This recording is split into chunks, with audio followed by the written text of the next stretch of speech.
G'day and welcome to part 2 of the Plymouth. And I had lots of footage and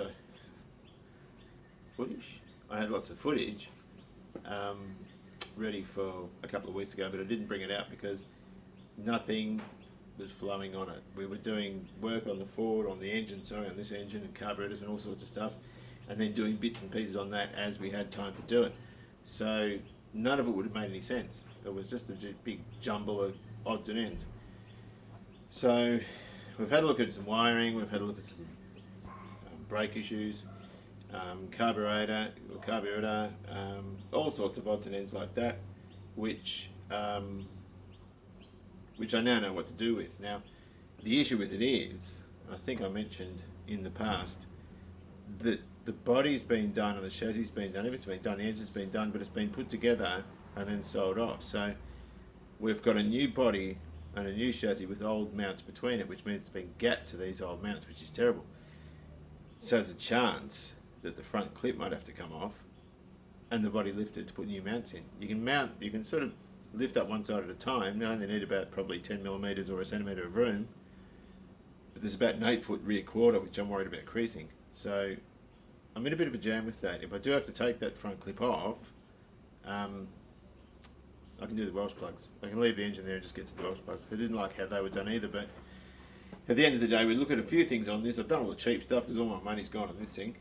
So this is all the cheap stuff, but it'll make sense once the third one comes out, if that makes any sense, because then I can tie up these loose ends. I can tie up the brakes, I can tie up the carburetor, all this sort of stuff. I ran out of memory on the phone and I've started the car, but of course didn't film it, so you can't see that. So you're probably wondering why I'm doing all these things before I've started. I have actually started it, so it's all good. So, hope you enjoy.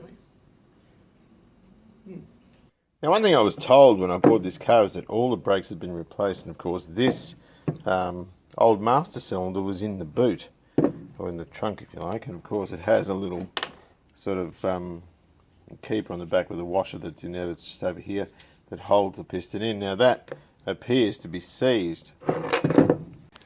So of course we have the new one here. Now the car has a slight brake pedal, you can sort of pump it up, but it needs bleeding again. I was told, of course, that it needs power bleeding. Now this all seems to be intact and everything, but one thing inside worries me a little bit.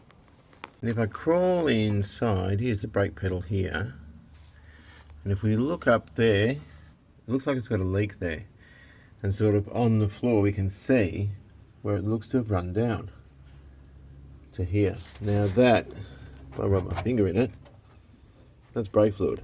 That actually is brake fluid. So I'm going to take that off. I want to find out what's going on there. Right, so I've got everything back in. I'm just giving this a squirt with water. You can see all those traces have gone white. That's the brake fluid soaking up water. As we said, it is hygroscopic, so it will soak up water. So I just want to make sure I neutralise it all. I'll just let that sit there, actually, it's not going to come to any harm. I'll try and wipe up this crap. It just looks so unsightly.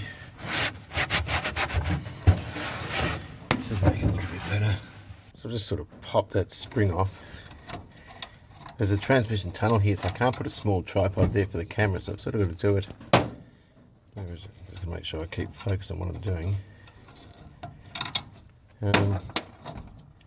But sometimes you do get parts that aren't that great. You know, the thing with this is it might have had, that's stuck. It might have had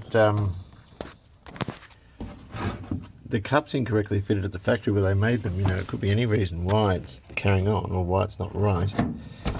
Damn it, I can't get that out. It's very, very tight in there.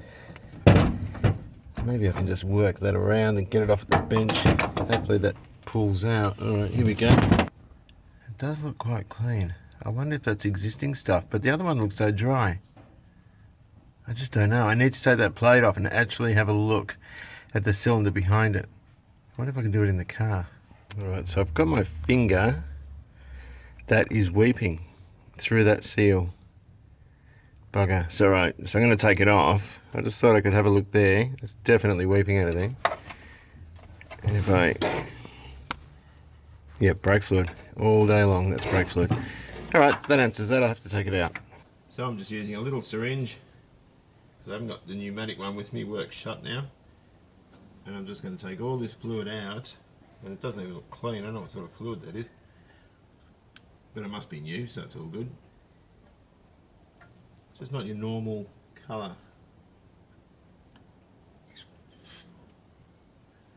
And I'll take this cylinder off. Now this is a new cylinder, so I'm hoping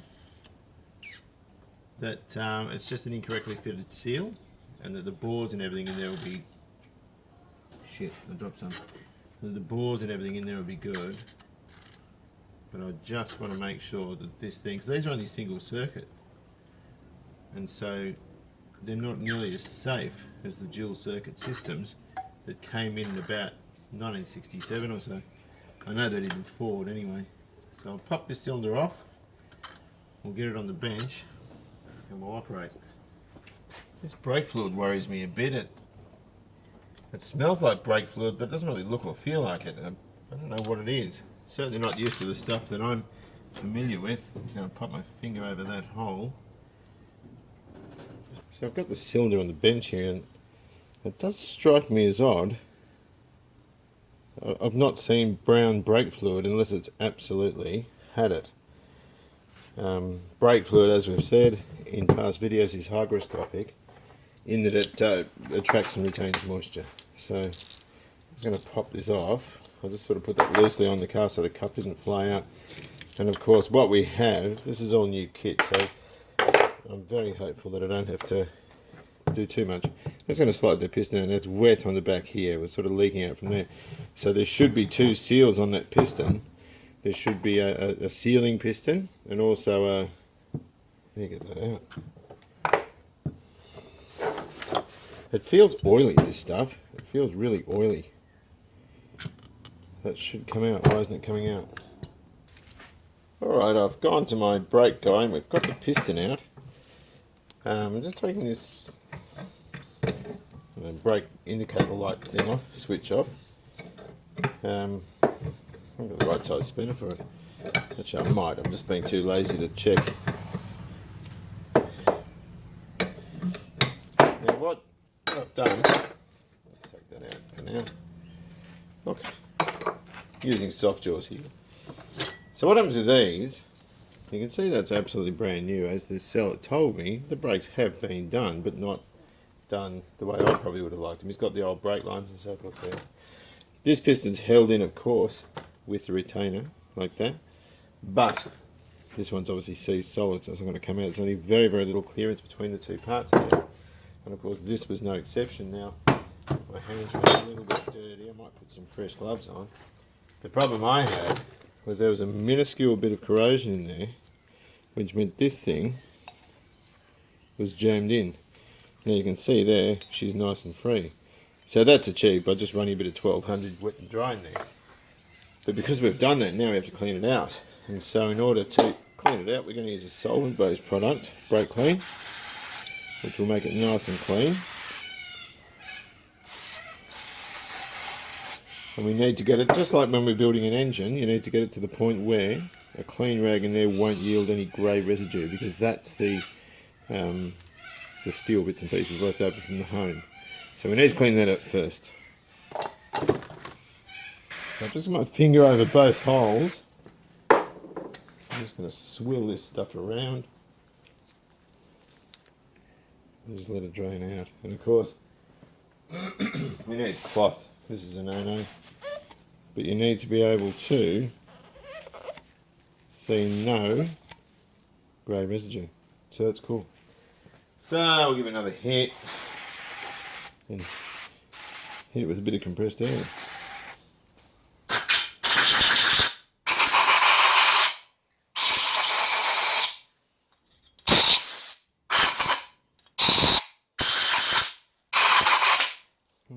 Looks good. Right, so we've got our cylinder nicely cleaned up, and the first thing we need to do is put this little valve down the bottom that goes near where the switch is, and of course it just sits neatly over that cup. There's holes in the end there and just one here, so that just sits over like that, and that just goes neatly down the bottom. And I just need to make sure that that is absolutely straight. So I might just do it by putting it in like that. Whoops. Lowering the cylinder over. This is probably the more fiddly part to do. It goes like this. Oh dear me. Alright. Just get a little magnet, pull that out. We have to make sure that is centered. You can't see terribly well with this. But yeah, there it is down there. Now this is where we run into a bit of conjecture, because I use this stuff, which is PBR rubber grease. Now there's a very well known American mechanic who has a YouTube channel that says whatever you do, do not use any type of grease when you assemble these things. He uses brake fluid. Now there's a couple of things with that. Firstly, brake fluid is not a lubricant. It doesn't act like one, it doesn't behave like one. Now there's myself and 2 other senior mechanics at work that use this stuff, and we've done it, well, collectively for years and years and years. I've been using this stuff for over 30 years without incident, without comeback. And this is the way we're taught in trade in this country. So I'm just going to put this in now. This is a castor oil based lubricant. It's not at all, actually I'm going to take that out. It's not at all mineral based. So it is designed for this sort of purpose. Now, there's not only myself using it and the blokes at work, I've worked in a few different places, there's also the brake specialist down the road that uses it too. So it's up to you what you use, how you want to do this sort of thing. Here's me looking professional and also not being able to do this properly, but at the end of the day, you use what works for you, but you also follow your training, and this is mine, so I'm going to use, I'm going to use this stuff here. So I'll put that back down now. I forgot to lubricate the ball before. So we need to make sure this goes in without incident. I'm going to lubricate it. The cut goes backwards like that. So we have to make sure it's totally clean. Don't you click over. And like this. Now the important thing to remember also with grease products or with seals when you're fitting them, particularly in brake calipers, is the fact that they when you go to push your piston in, if you can imagine you've got the O-ring seal around the outside, the square cut seal, if that doesn't push in by hand absolutely evenly like that, something is wrong. If you have to use Stilsons or big multi-grips or whatever you want to call them, that's not a good thing. This goes this way.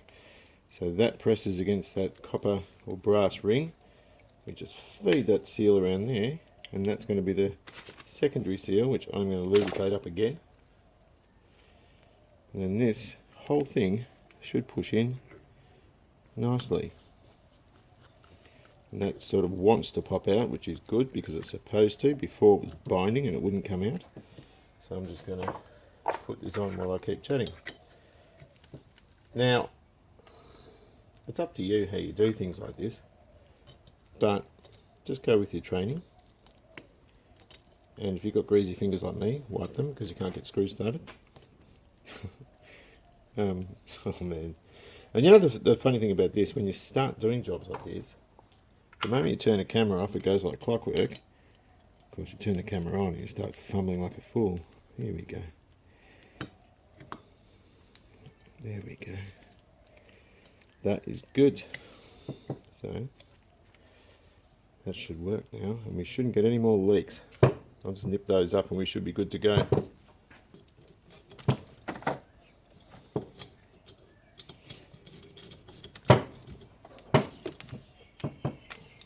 Just got a couple of broken gasket pieces from behind the master, and I've just replicated that onto a bit of oil joining, so I'll just get a wad punch. Oops. Just cut them out. These holes. Right, so we've got a new makeshift gasket in place, and I've just got my finger over that bottom hole, just on the off chance anything comes out, which it won't. And rather than using these horrible painted nuts, I've got some spares from the XC restoration. Lovely 5/16. They're also self-locking, and they are plated. They're zinc plated, so, and I've just dropped one. So that will enhance the look under here. And of course there's other bits and pieces I have spare. for, you know, the cable retainers and these sorts of things. I've got it's all 5/16 course. It's the same as what price they were using. So I mean, once we do this sort of thing, then we can, you know, put grommets in, redo all this sort of stuff, just make it look better. It just doesn't quite look there. It's getting there though, it's not bad. Now if you do get brake fluid anywhere, I've just noticed some of the steering column down there. I'm just going to give it a little spray with a spritz bottle. I'm making sure I don't get it up into this thing, but that'll neutralise it straight away. It doesn't attack 2-pack paint as quickly as it does acrylic, but you don't want it there all the same. Right, so I've just put that master back on. I've, of course, insulted the poor old mopo. I've used a few Ford fittings. These are surplus to what I needed. Down there, the cable thing as well, on the XW and XC restorations, and they do take priority, so I'm not going to fit any more, but it's probably worth. I'm just getting all these fasteners redone when I take the heater box out to sort the core out, and also the guard bolts there. Just get them redone, replated. It's very, very cheap to do, and it just lifts the appearance of the car. And we've got beautiful paint, and we've got sort of fasteners like that, but that could have been because the chappie was interested in getting rid of it before he finished putting it back together. Of course, looking at that one up there, that looks a bit dodgy as well. But it's really, really easy and cheap to sort out. Just looks better than this sort of nonsense. The water pump looks good. There's virtually no movement there at all. It rotates nice and quietly, and of course the generator bearing's the same. It doesn't appear to be noisy. That's all good. I'm going to bleed the brakes out. I don't want to start the engine until the brakes have bled. But the first thing I want to do is see how much fuel's in it. I'll just stick a dipstick down the fuel tank, and we'll see where that leads us. Just got that cover sitting now. Taking the fuel pump off. I just want to have a bit of a peer down here, just inside the crankcase. Certainly the heads have been done. Let's have a look in here, and also to see if it's pumping fuel. Here we go. I can make up another gasket for this. Of course, that looks like a new part too. Good thing about these is these are rebuildable, so if your diaphragms go, he's just painted. I would have left it raw, but that doesn't matter, it's not important. I just want to check this out. It's probably been reconditioned actually, because it looks, there's a bit of wear there where the eccentric runs. It's certainly sucking.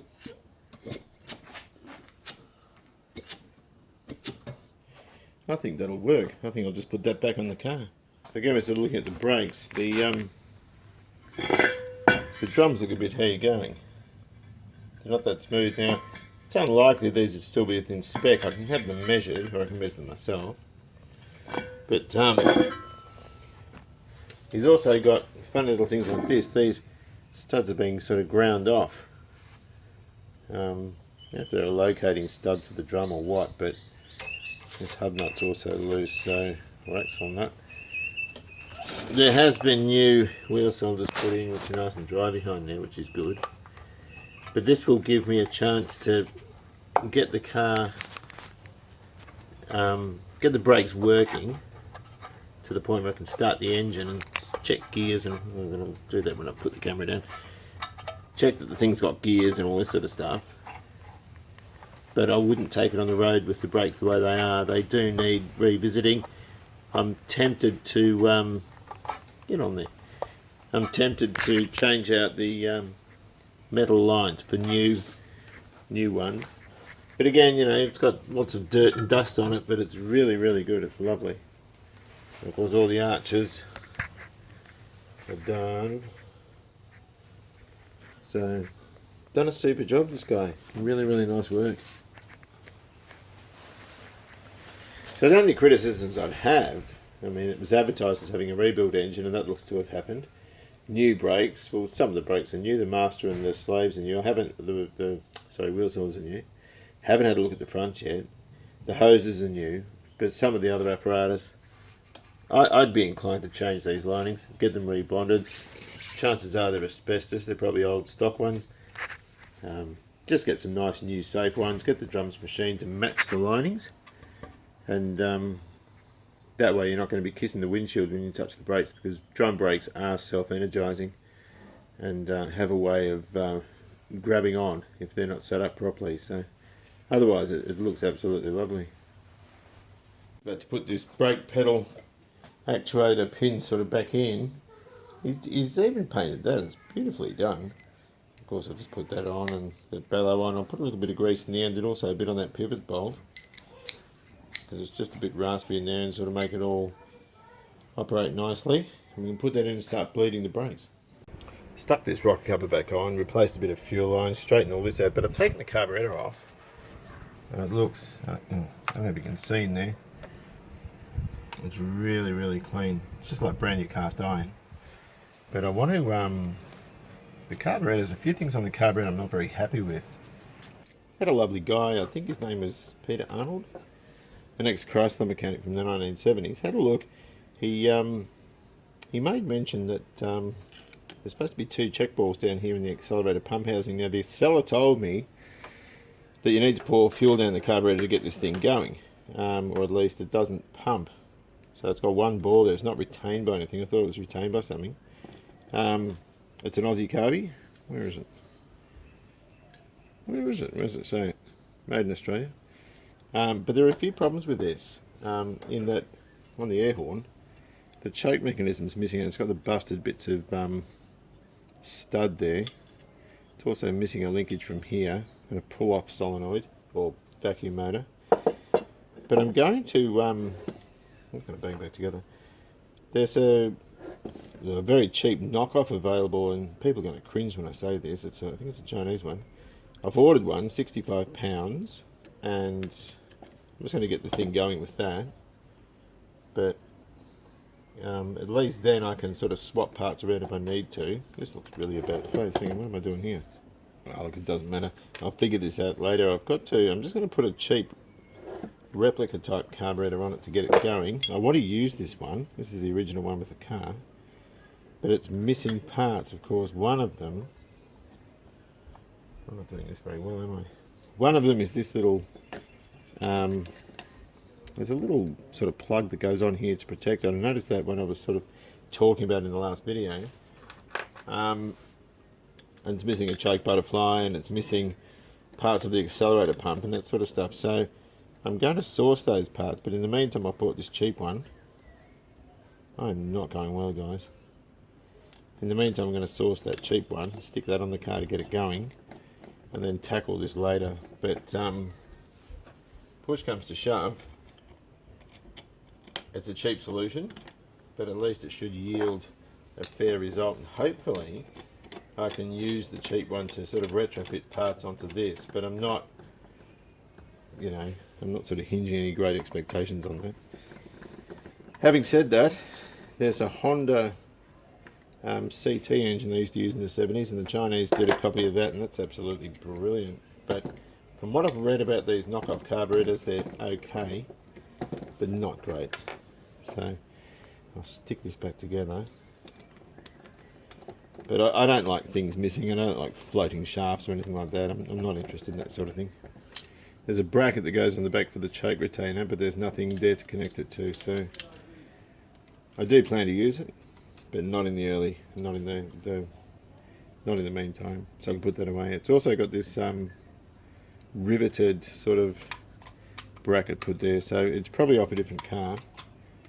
But for now, I can sit proud on the bench with a bag around it. Well, the brakes are causing grief. Now, the original seller told me that it needs to be power bled, but I was a little bit dubious on that. It's just a single circuit sort of gig, which goes down to this junction down the bottom here. Now, we're not getting anything so much as a sausage out of the back where the wheel cylinders are, but if I crack this line here, and remember we were talking about the fact that these things, is that the right one? Yeah. Now what that means is, of course, they can rush from the inside, and I think they might be blocked. If I just crack this, and swap hands because I'm holding a camera. Can we see down there? I can't see. We can see down there. I'm getting mucky fluid. Could you just push the brake down for a moment, Charlie? Just gently. Where is it now? Alright, I'm not sure if you can see down there. Go down again, Charlie. Yeah. Alright, so we've got brake fluid running there. Up if you don't mind. I've probably just sucked a whole lot of air in, but I don't care at this stage. I'm going to tighten this up. Alright, so the issue we're having, I'm sort of lying down under here, is that I think we have a block steel line. Now the seller told me he thought the lines were in good nick, but what they look like on the outside and how they look on the, whoop, that was loose. How they look on the inside are completely different things. So I'm just going to take this off. And that's not even retained properly anyway, but nothing's coming out of it, you see. Now, I'm just going to put that rag over there for a moment. Charlie, can you put your foot down slowly, please? Now hold it down. So it's not on the floor now? Not a sausage. This line is completely blocked. Right, well that just means I'm going to take all the lines out. I'm going to change every steel line now. We've got new rubber ones here, but obviously that's no good with old mangy steel ones. So we'll take them out and put new ones in. Right, so I've got a battery connected now. This is apparently negative ground. I've just emailed the seller. I know a lot of English stuff's positive ground, but we just want to get in and just see if we can get a few things happening, see if it gets power. Yes. What's that? They're the headlights? Yeah, the headlights, the outside. Well, I can't see any dash lights yet. Well, sort of taking loads of bits off this car. Just because I'm taking a load of stuff to the electroplaters, I thought, well, might as well take a whole lot of this stuff too, fittings and bits and pieces. I'll pressure test that heater core. It spooks me that it wasn't connected, so I'm assuming there's something wrong with it. And I'm just chucking everything into a box. I did this one. This is a Ford bolt here, and I just sort of started putting bits and pieces on. Then I thought, you know what, I'm just going to pull stuff off so I know the car a bit better. This thermostat housing's all corroded out. It's all gone there. I don't know if they had trouble getting another one before, but that's certainly no good. And oops, how do we get this out? Come on, old boy, out you come. So, you know, I can sort of fix things as I go. I want to repaint the rock covers. They've not been painted there for some reason. I don't know the reason for that, but I just want to redo that. Just have a good look around and get to know the car a bit better. Find another one you enjoy as much. You enjoy riding as much, you know. That's why when I get there, I'm probably going to say, I don't care who I ride, just give me a new horse. Yeah. Give me a horse that I haven't ridden, yeah. And that is good and quiet. That's because we it's a pity you haven't got your own, because we lost our horses, didn't we? So yeah. And like, you know, it's like having a horse like even if you didn't own it, yeah. It's still like a best friend to you, or like, you know, you still loved it like it was your own. Yeah. So. No, that's terrible news. Yeah. Oh, I was hoping he had a twin brother. Give me a sec, sweetheart. I'm just taking this more bits and pieces off here. This will give me a good look at some suspension components, and also a chance to replate some of these bolts here. This is really good. I can sort of see in there, clean everything up, and see what we've got. Quite curiously, the exhaust manifold, never seen this before, is actually, the casting is actually part of the generator bracket. That being there, so I've never ever seen that, which is quite unusual. Just sort of taking things like this out. Temperature sender, and it's painted red, and it looks crummy. So I'm just going to take that and clean it up and redo it. Things like this, air strap held on with a big nut as a spacer. That's not really going to cut it either. I'll sort of take that off.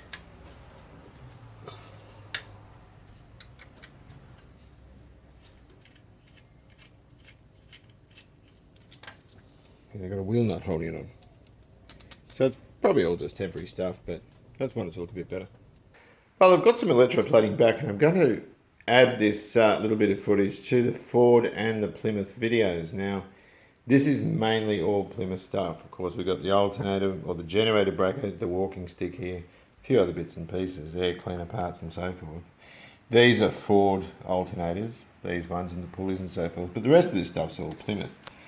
Throttle linkages, the little bonnet dick thing there, oops, sorry, those two, and also here. Coil bracket for the Ford and for the Plymouth. There's lots of bits and pieces. Oh, here we go. That's a choke cable bracket. The only thing I've got, there's two concerns I have. One is I've lost one of these. There should be three of them. One for the Plymouth generator and two for the Fords there. I don't know where that is.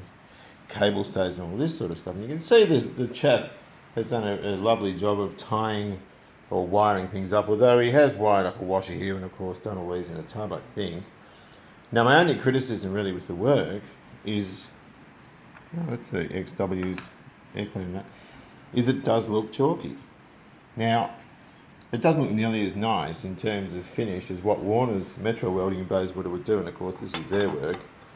Really, really smooth and clean. It's beautiful stuff, where this one does appear a lot chalkier. Now, I'm not dissatisfied with this guy.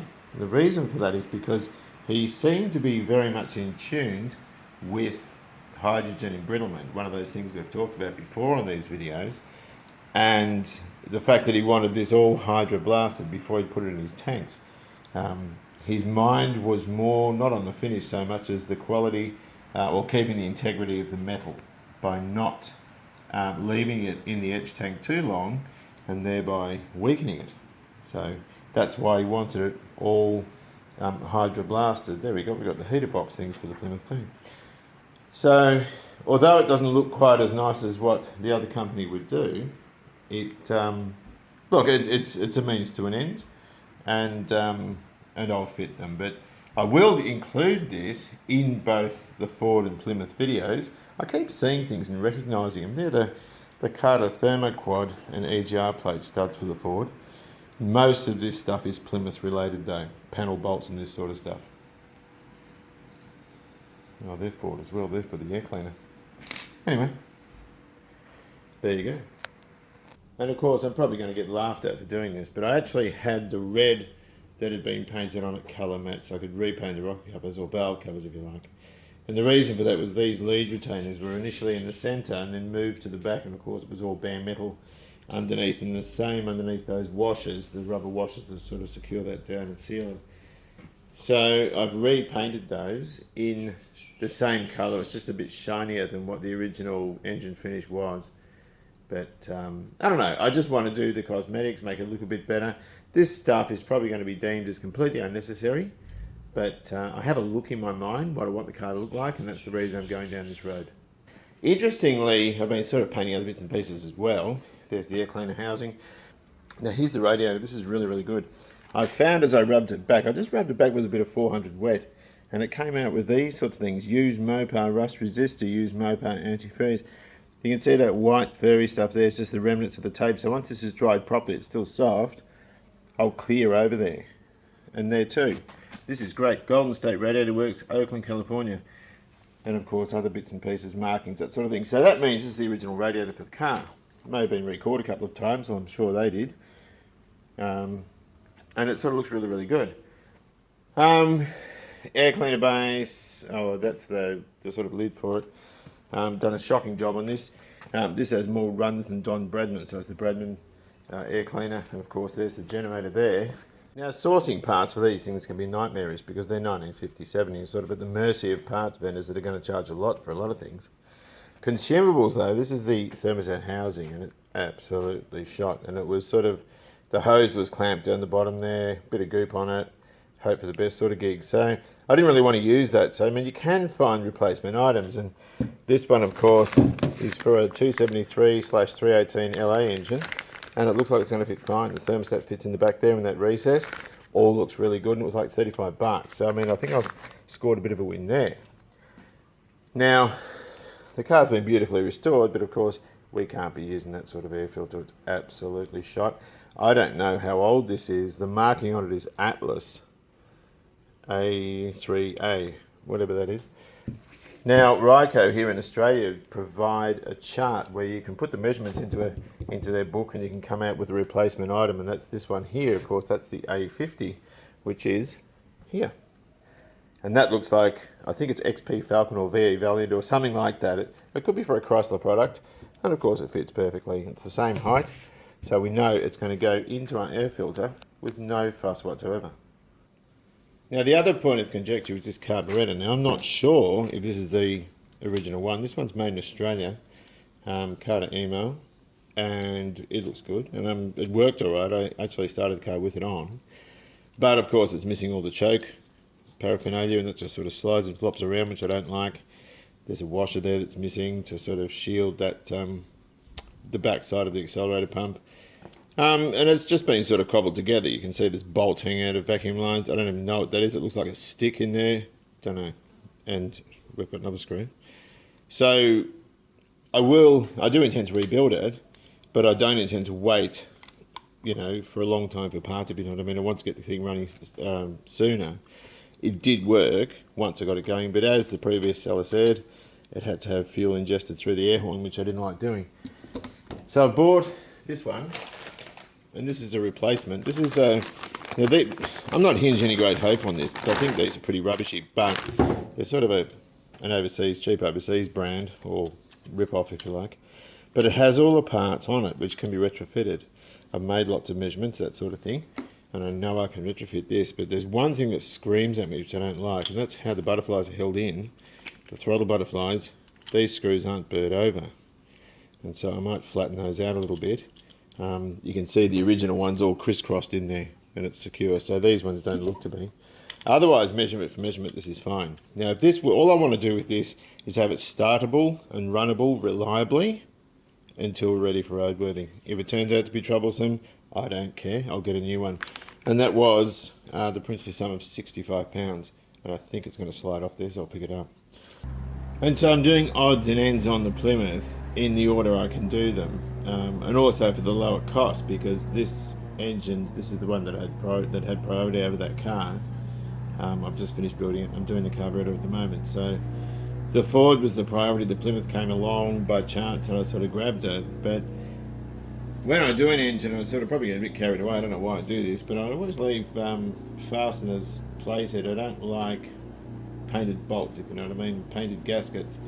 And of course the Plymouth was overhauled and everything was painted, which is standard practice on a Rico engine, but even things like the oil pressure sender or the oil pressure switch and the temperature sender were painted as well. So look, this is probably just a bit of a nutty thing that I do.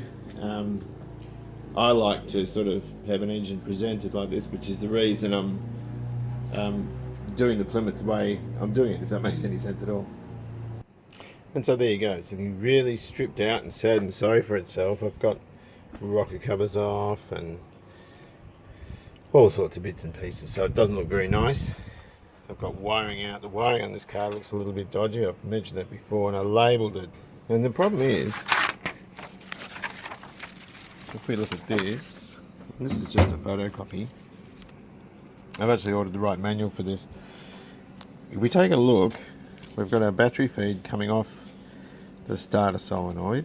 It goes right into the headlight switch, and there's a circuit breaker there, and from there it comes down and goes to the ignition switch. Now it's joined there at the headlight switch, which means that it doesn't go through the circuit breaker unless that's going through the light circuit. That's just hardwired in straight to the ignition switch. So there's a lot of stuff here that's not protected by any fuses, because there's no fuses in here that I can see, just that circuit breaker. So if we take a look, I'm just going to turn the light on my phone. If we take a look behind here, where is it? Light switch is there. I'm assuming that not connected thing, that black thing that isn't connected to the circuit breaker, I'm not sure. I've got to take it all out and have a good look at it. So what I intend to do is I'm going to reroute this. I'll leave this sort of connector block on the front because it looks period correct, it looks good. Any of the wires that are in good condition can stay. It's these types of wires that go over the engine where they're subject to the most heat, which I'm going to replace.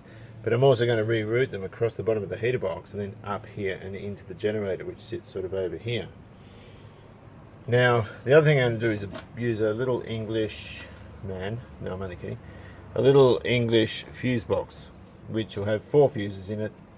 I can fuse the headlight circuit off it, the ignition circuit off it, the horns and the heater fan are all tapped around here, which are easy to get to. Oh, the heater fan's not, I think that's off the back of the fuel gauge or something stupid, but at the end of the day I'll put a small fuse panel in there, an old-fashioned one, so it sort of looks period correct, and that way we'll feel a bit better. But I won't do that or finish any of this stuff up until the next video.